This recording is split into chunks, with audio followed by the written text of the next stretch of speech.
حضرت ابو عبیدہ بن جراح رضی اللہ تعالیٰ عنہ بحرین سے نا مال لے کے آئے بہت سارا. حضور نے بھیجا, جزیہ لینے گئے یا مال غنیمت کا کچھ مال تھا, آپ لے کے مسجد میں آئے تو لوگوں کو پتہ چل گیا کہ آج مال آیا ہے. اب سب کو حصہ ملتا تھا, اس میں سے بدریوں کو زیادہ ملتا تھا, باقی لوگوں کو بھی ملتا تھا. تو فجر کی نماز کے بعد لوگ گھروں کو جایا کرتے تھے, لیکن آج پتہ چلا نا مال آیا ہے.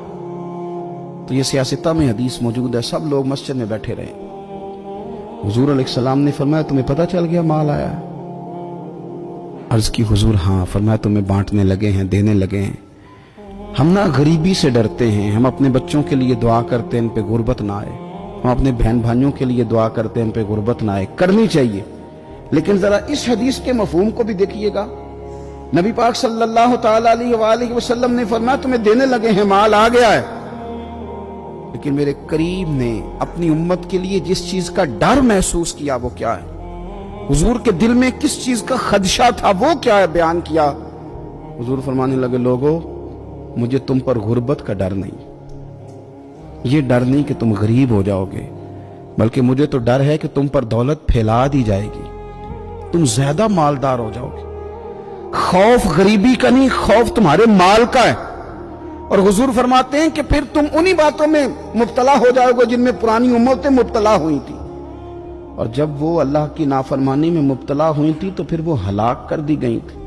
مجھے ڈر ہے, مجھے ڈر ہے.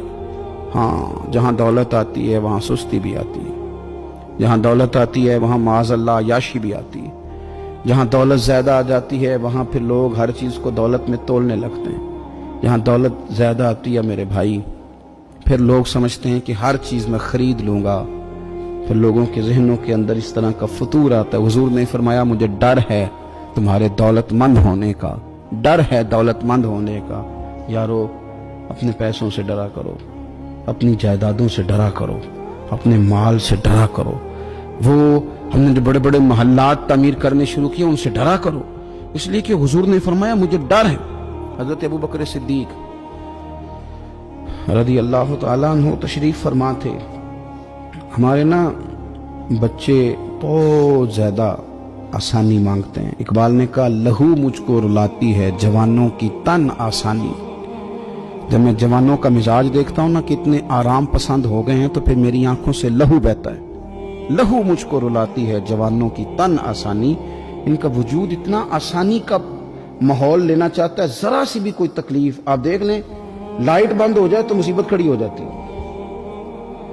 کسی جگہ چند منٹ کے لیے, آدھے گھنٹے کے لیے ٹریفک بند ہو جائے تو مثلاً کیا ہو جائے گا, لیکن یہ کہ طبیعتوں میں تلخی. اور جب وہ گاڑیاں آہستہ آہستہ چلتی ہیں تو ایک دوسرے سے آگے بڑھنے کی وہ شدت, وہ ہمارے مزاج میں ایک دوسرے کے بارے میں دل میں بڑے بڑے جملے, کیوں؟ اس لیے کہ ہماری طبیعت آسانی پسند ہے. ذرا سی بھی کوئی رکاوٹ ہم نہیں برداشت کرتے. تھوڑی دیر کے لیے ٹھہرنا پڑ جائے ہمارے لیے بڑا مشکل کام. آپ ہمیں ہماری مرضی کے خلاف کوئی بات کر دیں تو ہمیں بگڑا ہوا سمجھیں. ہماری طبیعت میں وہ آسانی ہے. یہ آسانیاں انسان کو پھر بڑے بڑے کام نہیں کرنے دیتی, پھر انسان کمزور پڑ جاتا ہے.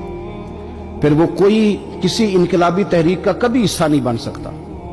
اگر وہ بڑی صلاحیت بھی رکھتا ہو تو وہ زندگی میں کوئی کارنامہ سر انجام نہیں دے پاتا, کیونکہ طبیعت میں آسانی آ گئی. اس کا مزاج ہی نہیں. جس بندے کو گرمی زیادہ لگتی ہے وہ کیسے آگے بڑھے گا؟ یہ سیٹھوں کے بیٹے, مالداروں کے بیٹے, پیروں کے بیٹے, بڑے بڑے جناب مشائخ کے صاحبزادگان الا ماشاءاللہ, آگے نہ بڑھنے کی وجہ کیا ہے؟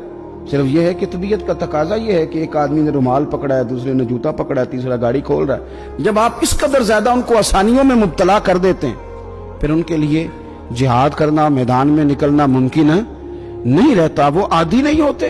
امام حسن اور امام حسین رضی اللہ تعالی عنہما نے جہاد اس لیے کر لیا تھا, بچپن میں ہی 7-8 سال کی عمر تھی تو ماں 3-3 دن روزے رکھوایا کرتی تھی. وہ 3-3 دن روزے رکھتے تھے, اور افطار کا وقت آتا تھا تو جو کچھ پکا ہوتا تھا وہ بھی اٹھا کے غریب اور مسکین کو دے دیا کرتے تھے. تو انہیں تو عادت تھی بچپن سے ہی. پھر اس لیے ایسا نہیں ہوتا کہ وہ کھانا نہیں پکا تو بچے نے موبائل توڑ دیا ہے, اس کی مرضی کا. آج گھر کے اندر جو ہے وہ کھانے کا سامان موجود نہیں تھا تو اس نے ٹی وی توڑ دیا. اس طرح پھر نہیں ہوتا, پھر وہ گھر کا نقصان نہیں کرتا. ہمارے مزاج میں جو بے پناہ آسانی ہے, مرضی کا کھانا ہے, مرضی کا پہننا ہے. اب ہمارے کپڑے پرانے نہیں ہوتے, اب ڈیزائن بدل جاتا ہے.